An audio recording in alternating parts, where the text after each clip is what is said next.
suatu wilayah terdapatlah Kadipaten Paranggaruda punya hajat mengawinkan putra satu-satunya yang bernama R. Jaseri atau lebih terkenal dengan sebutan Menak Jasari dengan putri Adipati Carangsoko bernama Dewi Ruyung Wulan. Menak Jasari adalah pemuda yang fisiknya cacat dan berwajah jelek, hingga membuat Dewi Ruyung Wulan menolak untuk didekatinya. Namun karena paksaan orang tua, maka mau tidak mau Dewi Ruyung Wulan harus menerima R. Jaseri sebagai suaminya. Pesta perkawinan telah berlangsung. Dewi Ruyung Wulan yang sedang bersedih.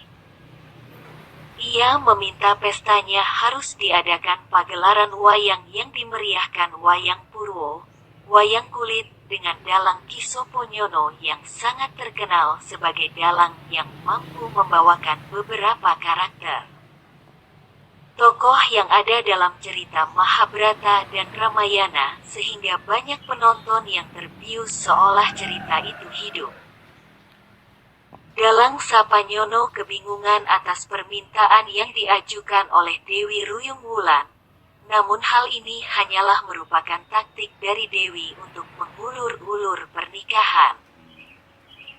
Dan agar pernikahan ini dapat digagalkan, sebab sebetulnya ia tidak mencintai R. Jasari calon suaminya.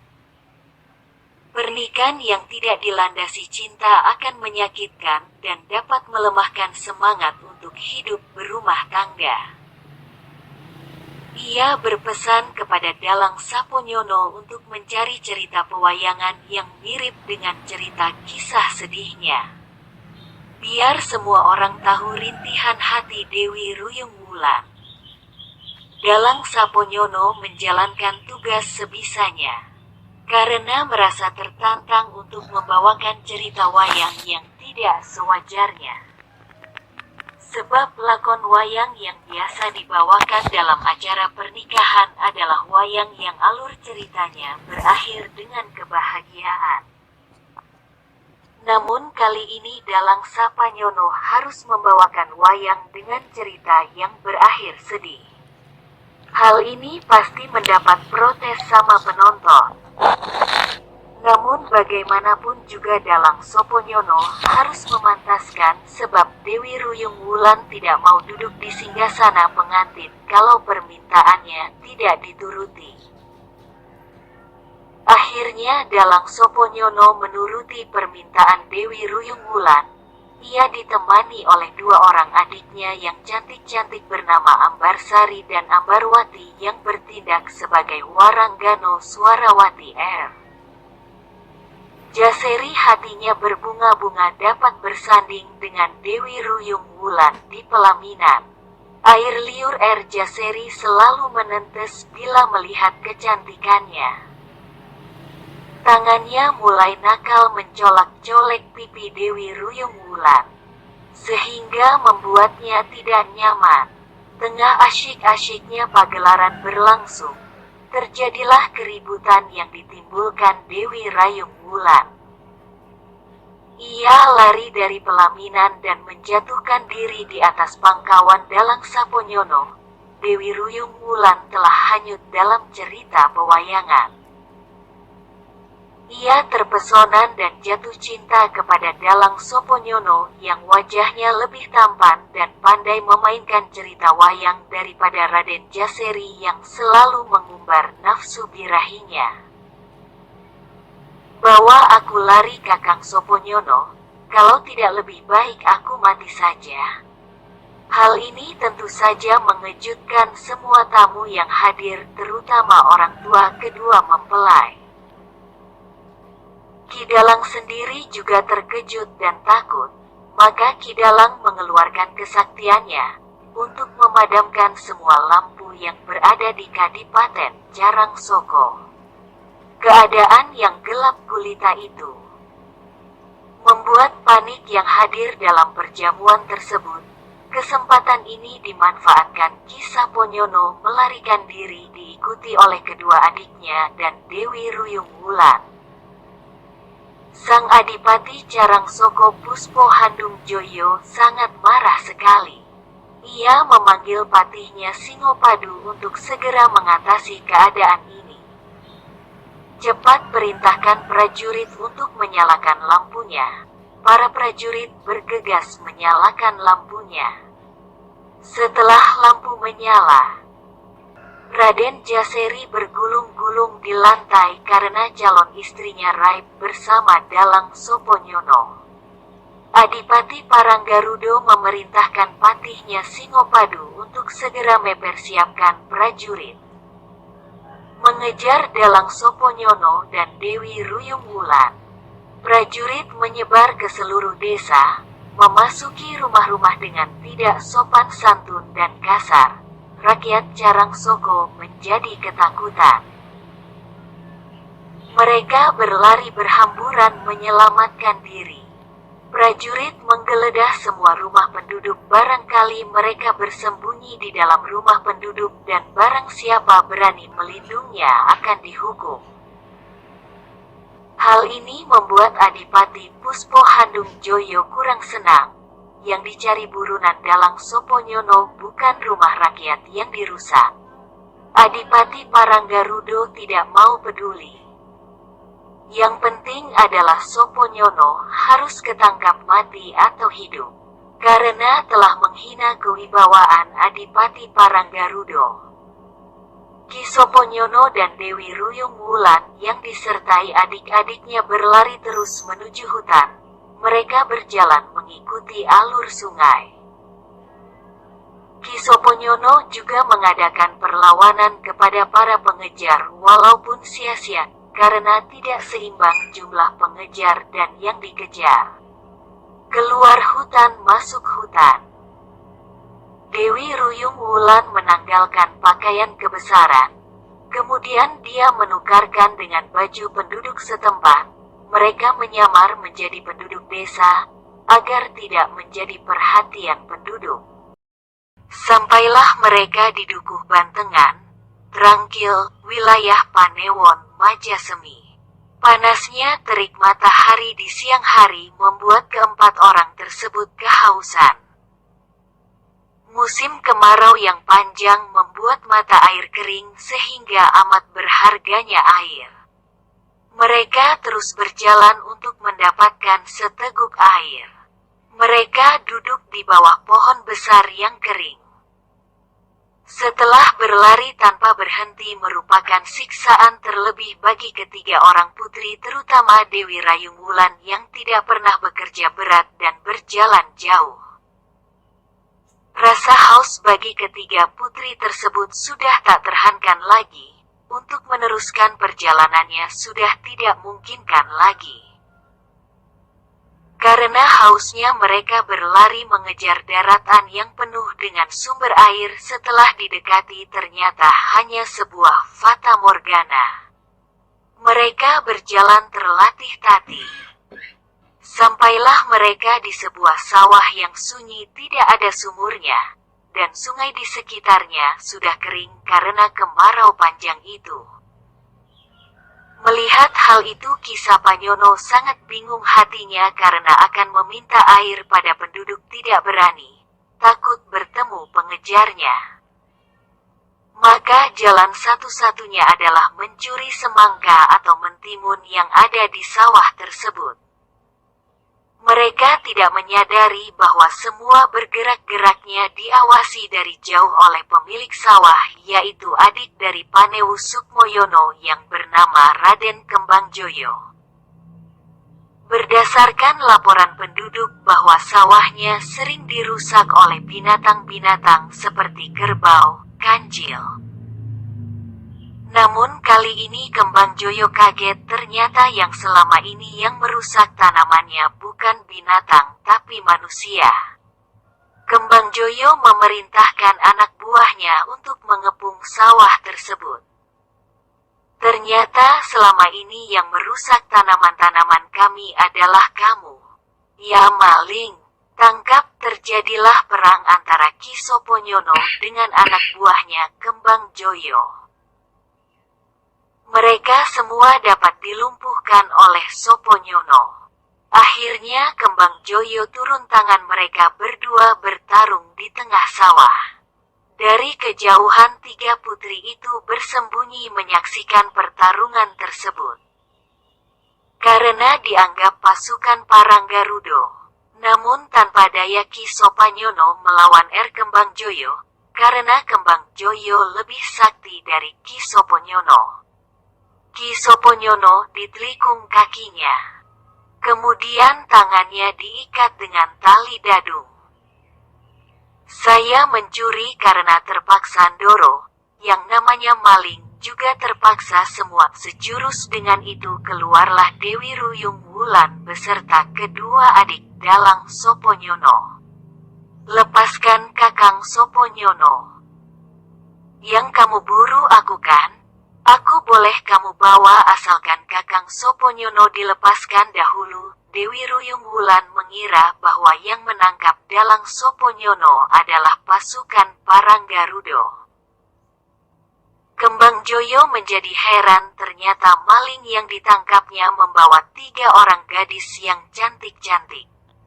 Namun karena Kembang Joyo hanya ditugaskan untuk menjaga sawah milik kakaknya, makanya ia tetap merangkep ke-4 orang tersebut. Mereka berempat menjadi tawanan Kembang Joyo. Kemudian mereka dihadapkan kepada Peneu Sukmoyono untuk diminta penjelasannya. Ki Soponyono memperkenalkan satu persatu kawan-kawan. Selanjutnya ia menceritakan semua kejadian-kejadian yang telah dialami. Mengapa mereka sampai dikejar-kejar pasukan Paranggarudo.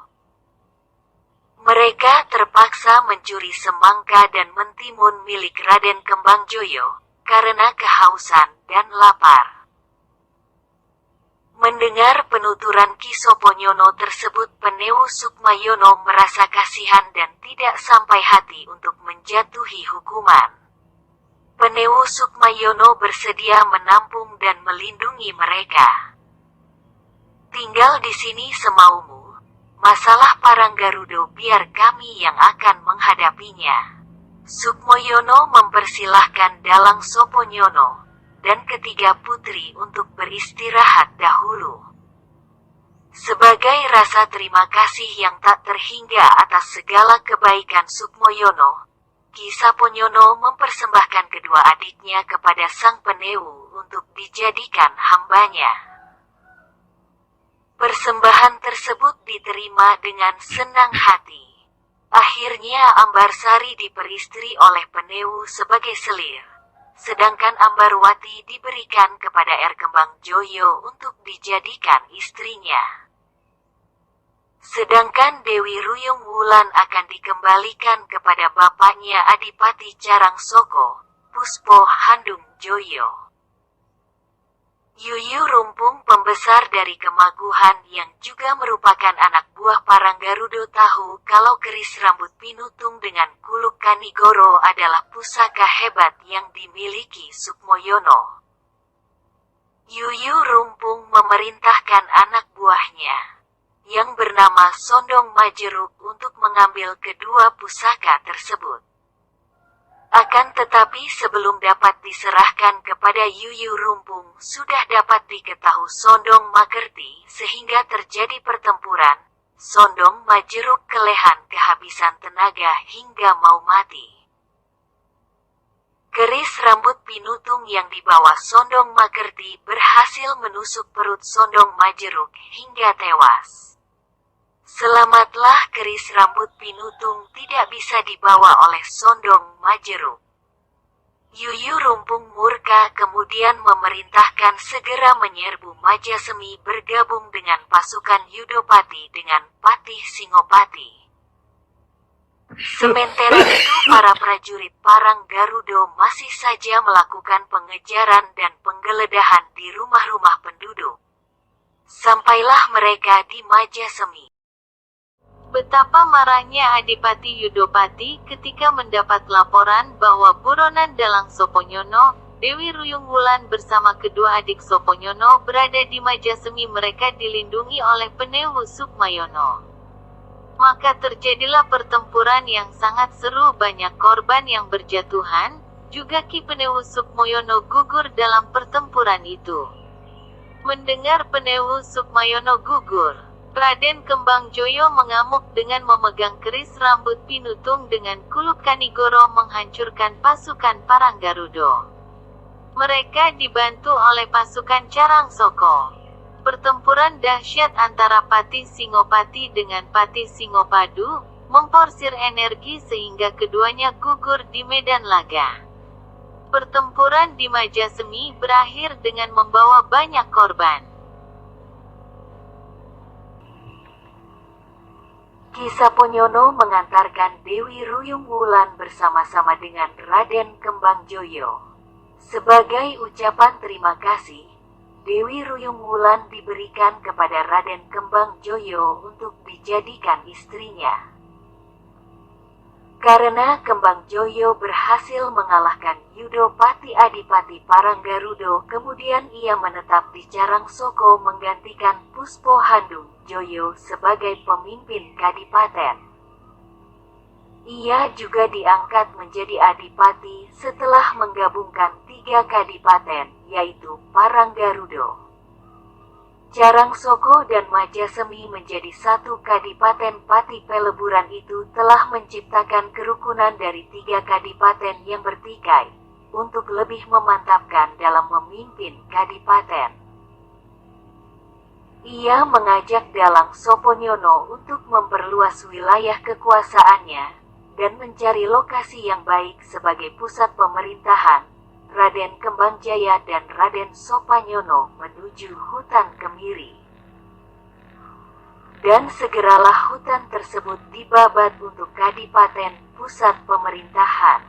Alas, hutan Kemiri dihuni oleh beberapa binatang singa, gajah dan binatang buas lainnya.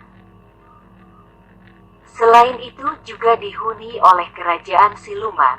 Kembang Joyo dan Dalang Soponyono bahu-membahu melawan kerajaan siluman tersebut.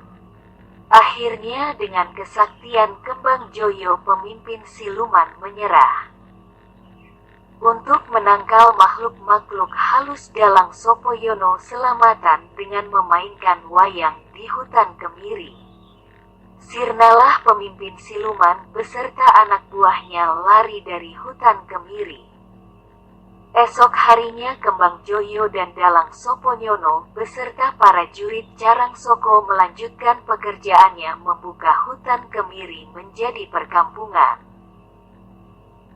Di tengah mereka sedang membuka hutan, datanglah seorang laki-laki memikul gentong yang berisi air. "Berhenti Kisana, siapa namamu dan apa yang sedang kau pikul itu?" "Saya Kisagola. Yang gentong yang kupikul ini berisi dawet, aku terbiasa berjualan lewat sini." "Dawet itu minuman apa? Coba saya minta dibuatkan. Prajurit-prajurit saya ini juga dibuatkan." "Kenapa hutan ini kok ditebangi? Kasihan para binatang pada lari ke gunung. Kami sedang membuka hutan ini untuk perkampungan baru, agar kelak dapat menjadi kota raja yang makmur." Gemah Ripah Loh Jinawi, "Sebab derah kami dulu sudah tidak memungkinkan kita tempati akibat perang saudara." Raden Kembang Joyo merasa terkesan akan minuman dawet yang manis dan segar.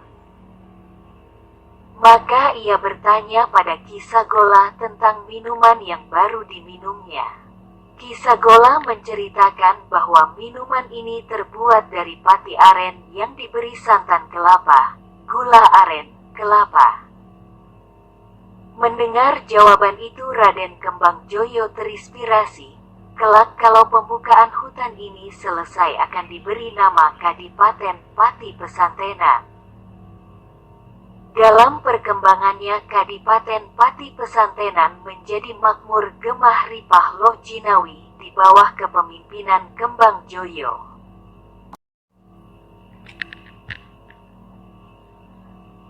Ki Saponyono mengantarkan Dewi Ruyung Wulan bersama-sama dengan Raden Kembangjoyo. Sebagai ucapan terima kasih, Dewi Ruyung Wulan diberikan kepada Raden Kembangjoyo untuk dijadikan istrinya. Karena Kembangjoyo berhasil mengalahkan Yudopati Adipati Paranggarudo, kemudian ia menetap di Carangsoko menggantikan Puspo Handung Joyo sebagai pemimpin kadipaten. Ia juga diangkat menjadi adipati setelah menggabungkan 3 kadipaten, yaitu Paranggarudo, Carangsoko dan Majasemi menjadi satu kadipaten. Pati Peleburan itu telah menciptakan kerukunan dari 3 kadipaten yang bertikai untuk lebih memantapkan dalam memimpin kadipaten.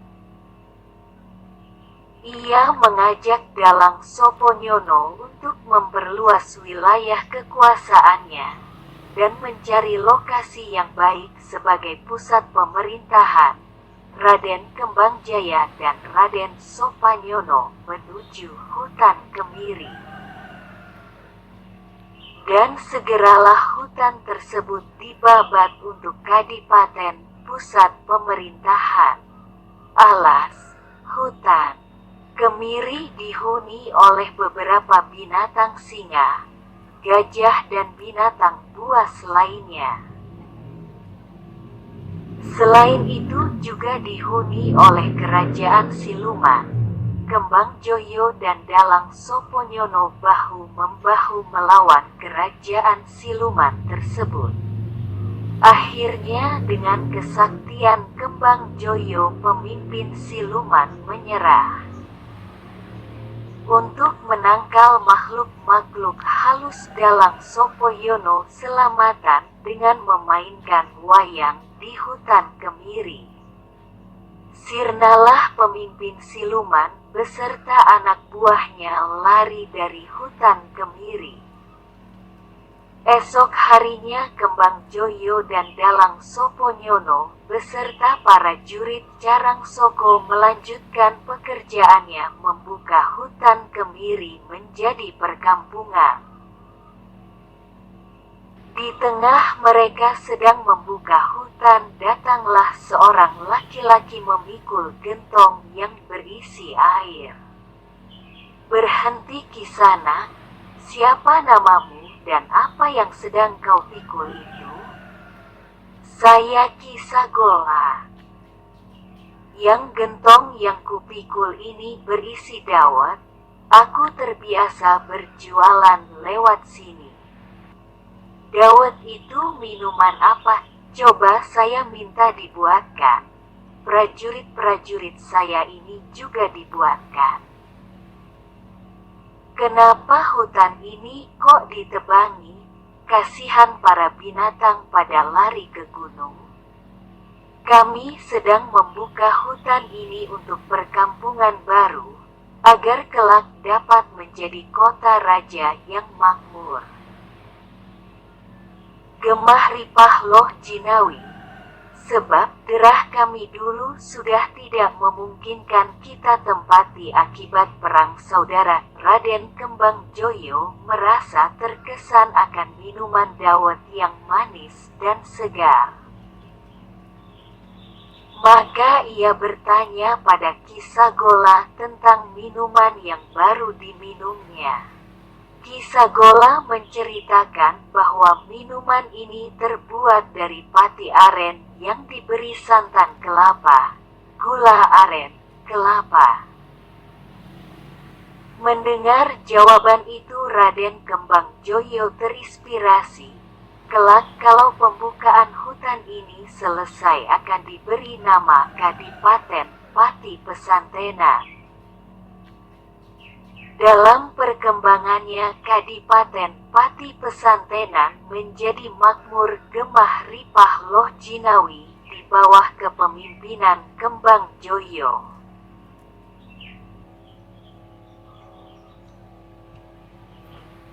Dan jadilah Kabupaten Pati yang saat ini dengan slogannya Bumi Minatani.